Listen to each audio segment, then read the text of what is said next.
Estou recebendo hoje o presidente da Assembleia Legislativa e pré-candidato ao governo do Espírito Santo, o jovem Eric Musso.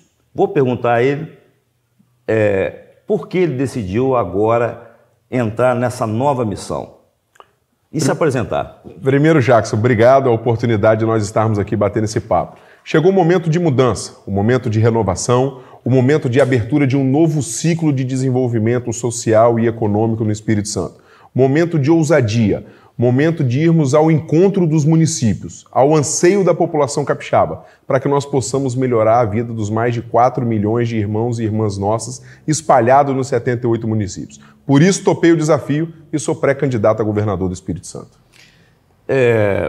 Uma bandeira específica, porque não é o momento, né? As convenções são em agosto, quando os candidatos vão certamente registrar nos seus planos de governo, mas você tem, assim, no seu coração, uma inclinação para uma área específica que você vai defender? Acho que nós temos que ter um olhar atento a todas as áreas, mas o que me deixa muito triste nesse momento no Espírito Santo é nós termos 400 mil capixabas que não sabem o que vão comer no dia de amanhã.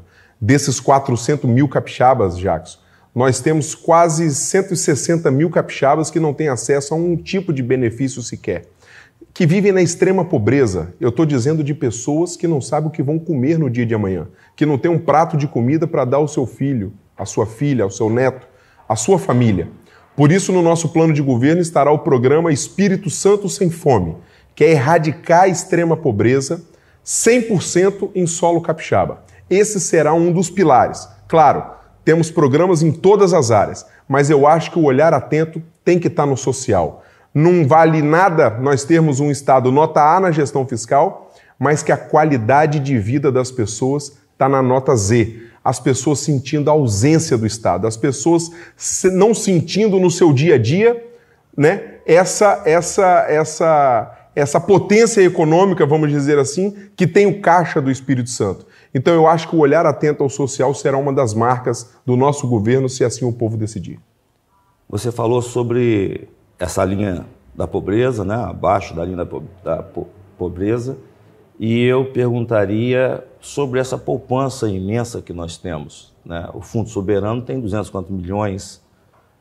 O senhor também teria essa poupança, continuaria tendo essa poupança caso se eleja? Eu acho que nós temos que resolver os gargalos. Fundo Soberano é um modelo Ctrl-C, Ctrl-V da Noruega, que está 100 anos na nossa frente, que eu acho que não é um modelo a ser aplicado no Espírito Santo. O futuro já nasceu. O futuro está sem vaga na creche, em tempo integral. As mães estão sem oportunidades de trabalhar. Os jovens estão sem oportunidade de uma qualificação profissional e de oportunidade no primeiro emprego. Nós temos um hospital geral em Cariacica, por exemplo, que está há mais de uma década para ser colocado de pé. Nós temos o Roberto Silvares lá em São Mateus, por exemplo, que já foi dado 2 ordens de serviço. Nós temos aqui em Cachoeiro um único IML que atende Cachoeiro e a região há mais de 2, 3 décadas. Guardar dinheiro para o futuro sem resolver os problemas do presente não me parece prioritário. Não me parece prioritário. Temos que ter equipe, planejamento, gestão fiscal exitosa, mas temos que cuidar de quem mais precisa. Guardar dinheiro é quando todas as famílias têm o que de comer na sua mesa. Guardar dinheiro é quando não falta vaga de hospital para as pessoas.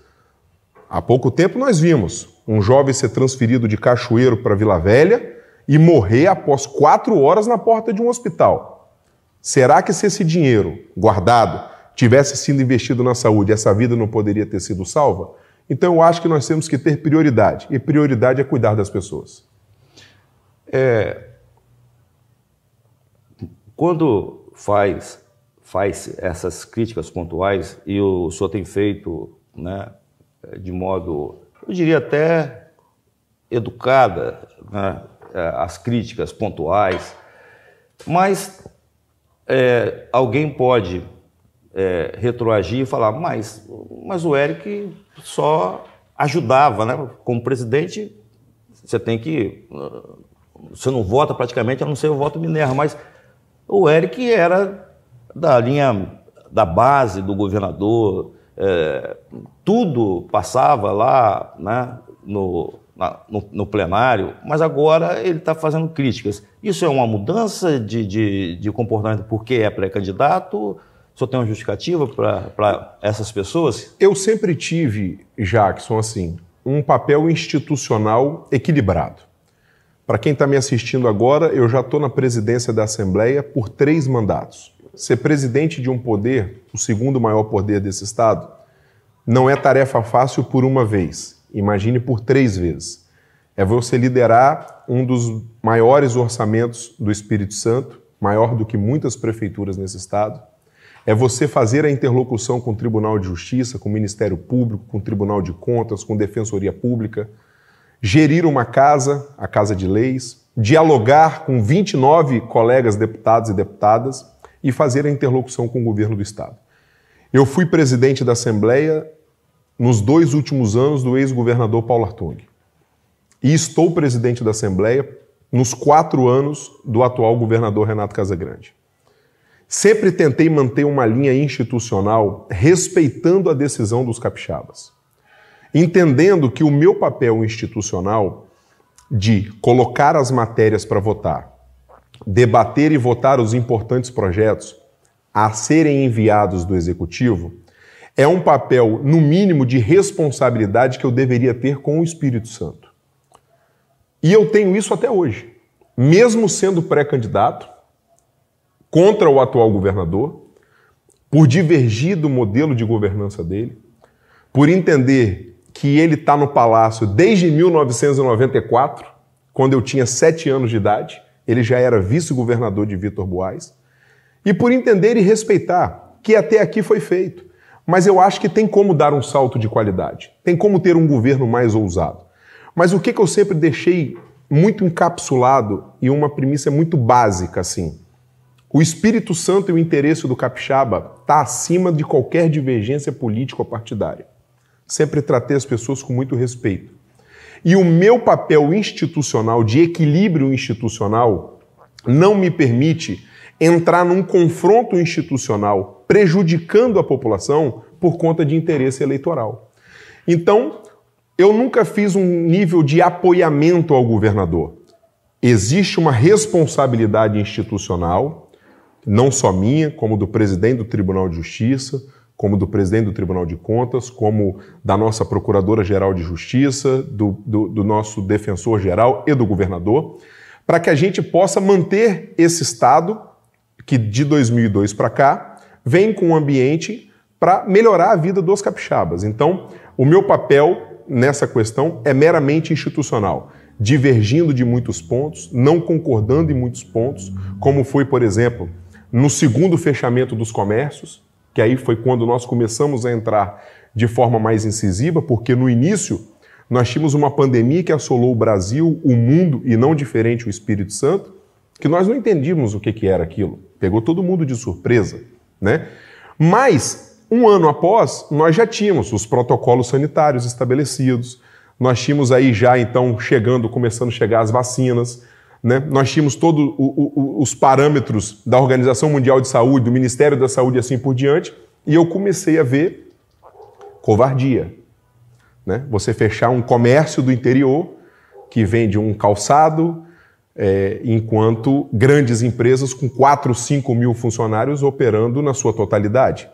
O Transcol na Grande Vitória andando superlotado, enquanto estava se fechando uma lanchonete no interior.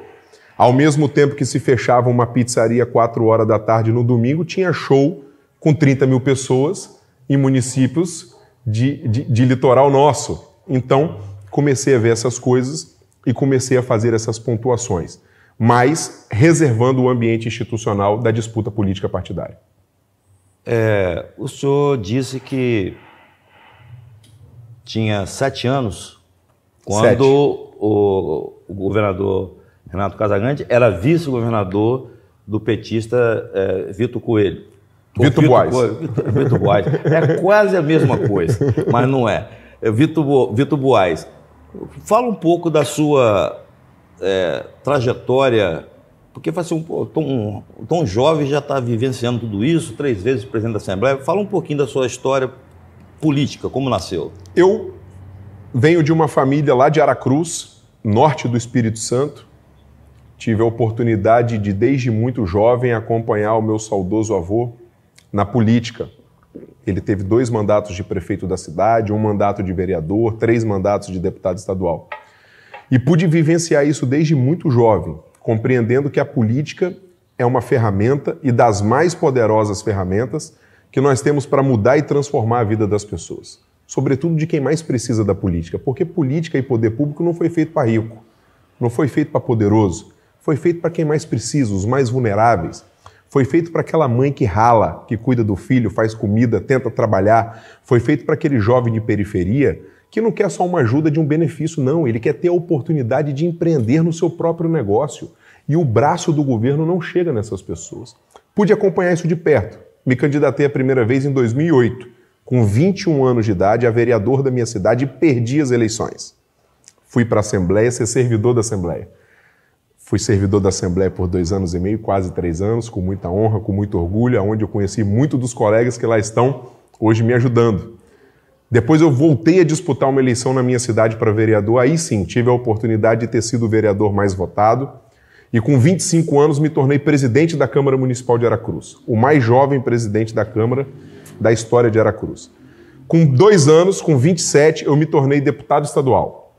Cheguei à Assembleia com 27 anos, e aos 29, me tornei presidente da Assembleia pela primeira vez, sendo o mais jovem presidente de Assembleia a assumir a Assembleia do Espírito Santo e o mais jovem do país.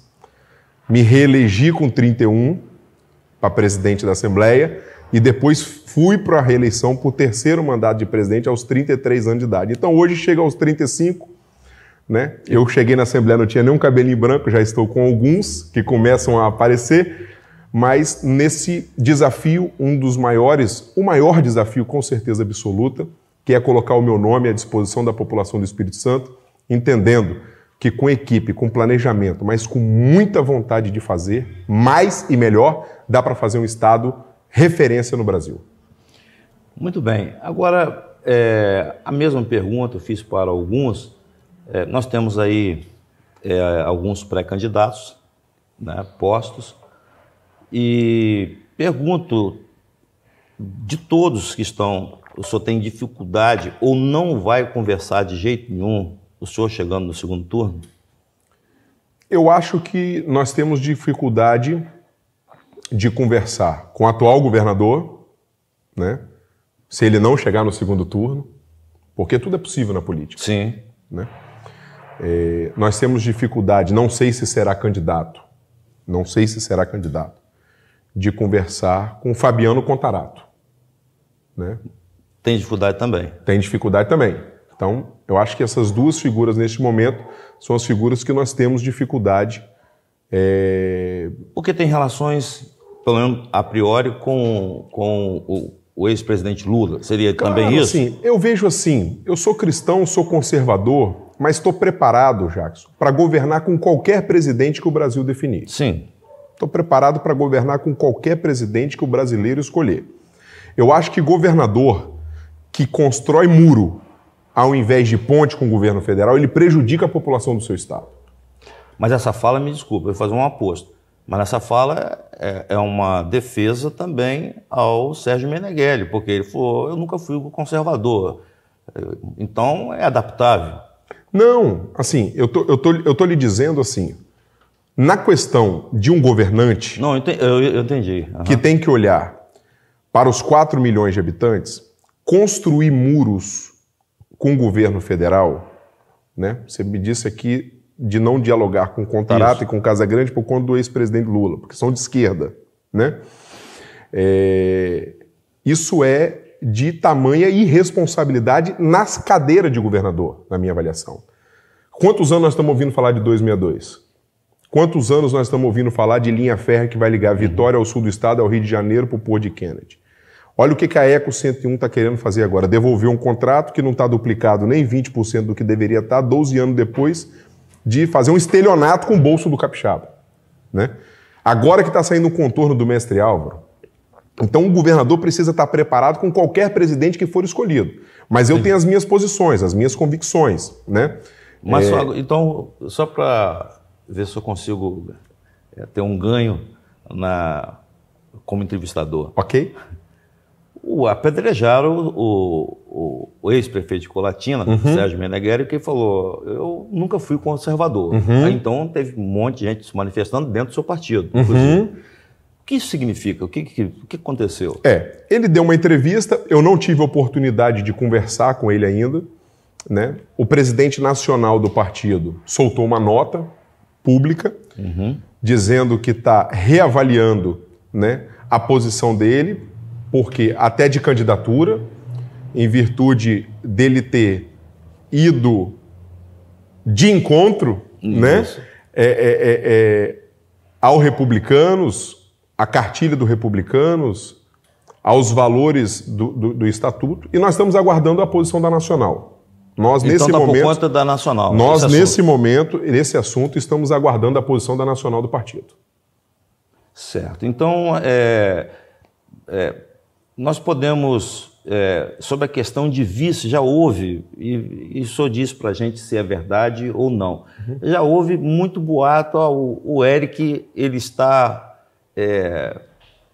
não se oferecendo, né, mas está trabalhando, ou alguém está trabalhando para o Eric ser vice do Casagrande, isso lá atrás, antes de começar a sua pré-candidatura.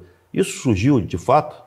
Não teve essa conversa, sabe? Não existe essa possibilidade de eu ser candidato a vice do atual governador. Assim, com o respeito que tem a ele, mas não existe essa possibilidade, né?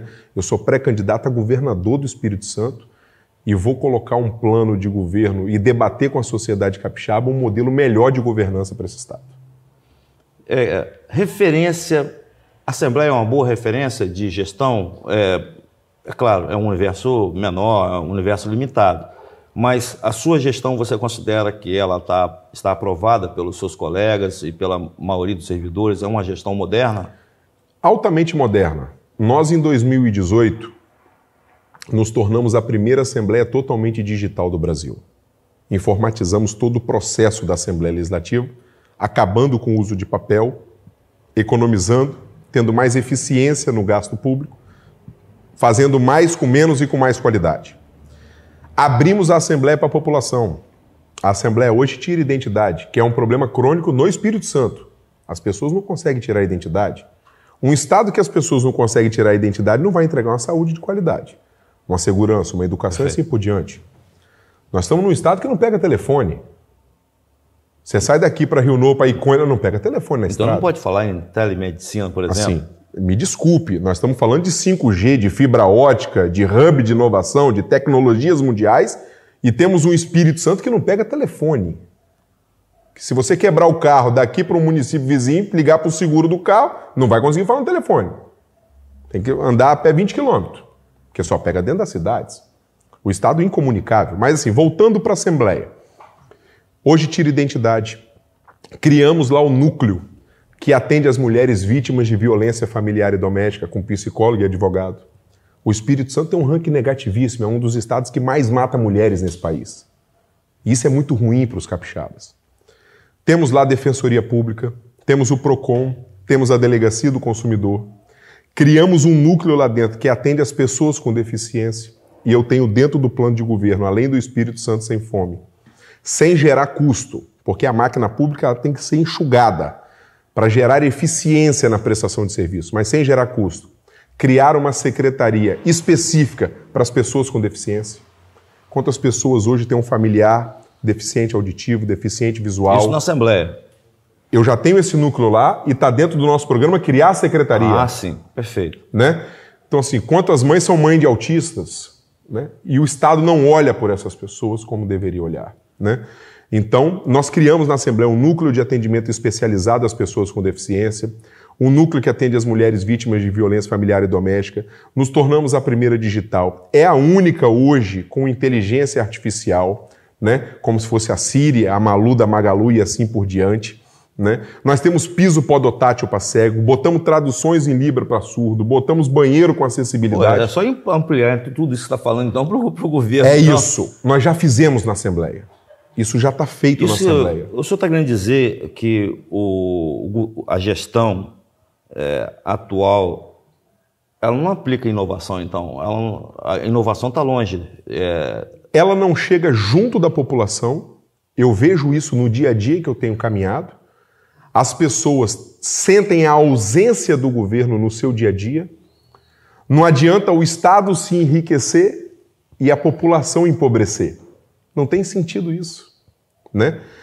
Tem ausência do Estado na vida das pessoas e tem falta de gestão, na minha avaliação. Assim, não tem aplicabilidade. Nós temos um governo analógico com uma sociedade tecnológica. Nós não podemos, nos tempos de hoje, que a pessoa pede a sua comida por um celular, paga com Pix e chega na sua residência, um produtor rural fica 2 anos para ter um licenciamento de uma barragem para irrigar o seu cafezinho lá na sua propriedade. Temos que botar um governo no século que nós estamos, no ano de 2023, para ter mais eficiência. Para candidato, como jornalista, eu leio e vejo, eles falam muito em TI, né? Tecnologia, aplicação em tecnologia, criou uma secretaria para esse fim, e venho e falo assim, são analógicos. Então esse dinheiro está indo para onde? De tanta aplicação em tecnologia. Essa é a pergunta, né? Nós, já disse aqui, quem está nos assistindo sente na pele. Você fala no telefone? Não fala. Se você procurar os delegados de polícia, eles estão com certificado digital sendo pagos pelo bolso para fazer os inquéritos digitais. Porque o Estado não entregou a eles um certificado digital. Nós estamos com os mesmos IMLs, nós estamos com um dos piores salários da segurança pública desse país. Do bombeiro, da polícia civil, da polícia militar, da polícia penal, sabe? Gabam-se de menores índices de segurança pública dos últimos 25 anos, mas estão medindo segurança pública só por homicídio. Não estão medindo segurança pública por crime contra o patrimônio. Mas eu vou dizer uma outra coisa. Essa diminuição é vertical e simétrica para todo o Brasil. Claro. Não sei se você entendeu, sim, né? Sim. Não é uma obra específica do governo do Estado. Mas nós temos que passar às pessoas a realidade, porque nós temos que ter o mundo real e o governo de faz de conta. Assim, nós precisamos de um governo real e não um governo de faz de conta. Sim. Não um governo de protótipo, de PowerPoint, assim, governo de protótipo de aquaviário, protótipo de ciclovia, enfim, não. Nós precisamos de um governo real, né? Sim. Não dá para medir segurança pública sem medir furto, roubo a padaria, casa, bicicleta, moto, celular. Estupro. Não dá. Nós temos que medir o crime na totalidade, né? Eu vou medir segurança pública só por homicídio? Aí não. Então, assim, né? Olha a defasagem dos IMLs, de médico. Assim, nós temos um déficit, né, de pessoal. Nós estamos com HPM, né, no Hospital da Polícia Militar, que não avança porque não tem gente, assim, sabe? Não abre a UTI porque não tem gente, né? Então, assim, de que vale ter um caixa cheio de dinheiro, né, se isso não volta em benefício para as pessoas? Então, o Estado presente está ausente. Totalmente ausente. Isso está sendo sentido pelas pessoas. Isso as pessoas têm falado. Nós não podemos, Jacques, ter uma empresa superavitária como a Cesan, por exemplo, né, de 2 bilhões de reais, né, que deixa faltar água em 200 bairros por 15 dias na Grande Vitória. E que o seu diretor vai para a televisão dizer, olha, fiquem tranquilos, porque se não tem água, não tem conta para pagar. E nós vamos abastecer com caminhão-pipa. Você já imaginou? Mas falou assim, ipsiliter? Assim, ipsiliter em rede estadual de televisão. Assim, me desculpe, mas nós não podemos ter uma capital do estado ou a Grande Vitória abastecida com caminhão-pipa.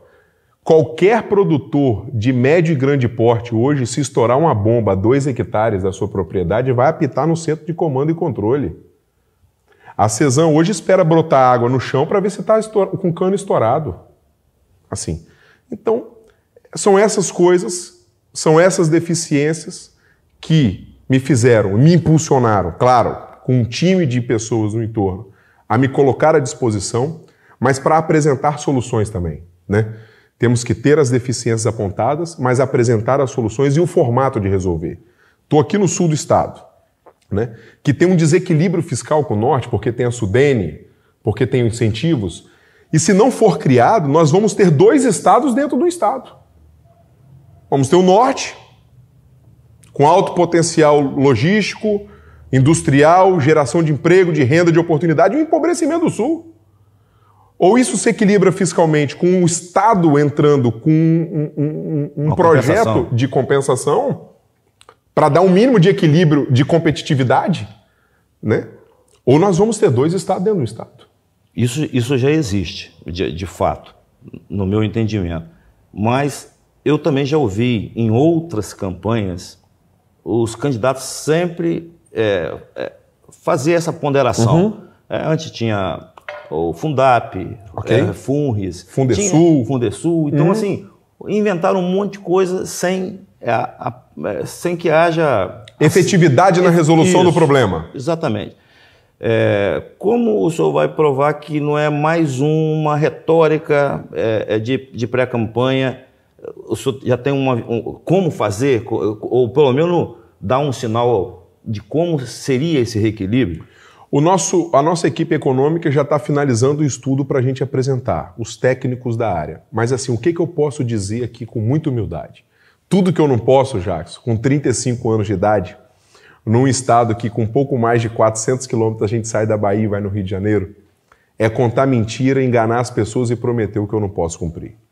Eu não estou indo para a minha última eleição, eu não estou disputando a qualquer custo, eu não estou indo para a minha 6ª disputa. Eu estou pedindo uma primeira oportunidade para mostrar a capacidade de um jovem que assumiu a Assembleia aos 29 anos de idade e com humildade, com a ajuda dos meus colegas deputados e deputadas e dos servidores da casa, fez uma grande revolução, de apresentar um modelo diferente do que está posto para que a gente possa avançar no Espírito Santo.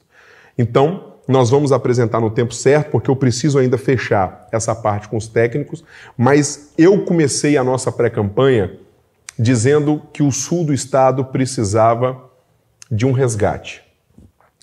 Mas eu chego agora na metade da pré-campanha dizendo que o sul do estado precisa de um renascimento, porque resgate ficou pequeno. Exatamente. Bem, o senhor falou sobre a primeira oportunidade. Isso me faz lembrar de jovens que querem a primeira oportunidade de se inserir no mercado de trabalho. Tem projeto para... Saiu do ensino médio, tem gente que não consegue fazer a faculdade, inclusive. Né? E o conhecimento é que liga. Né? Vamos dizer, a oferta e a demanda está ali no conhecimento. Claro. O senhor já pensou sobre isso, sobre a questão dos jovens que saem das escolas para tentar a primeira oportunidade? Tem um projeto para eles? Com certeza absoluta. Nós temos muito talento, né? As nossas periferias estão cheias de talentos, cheias de pessoas que precisam de uma oportunidade para empreender, para abrir o seu negócio, que precisam de uma linha de crédito, de uma política pública, de um governo desburocratizado e assim por diante. Eu não sou contra nenhum tipo de programa de qualificação profissional. Quero deixar isso muito claro.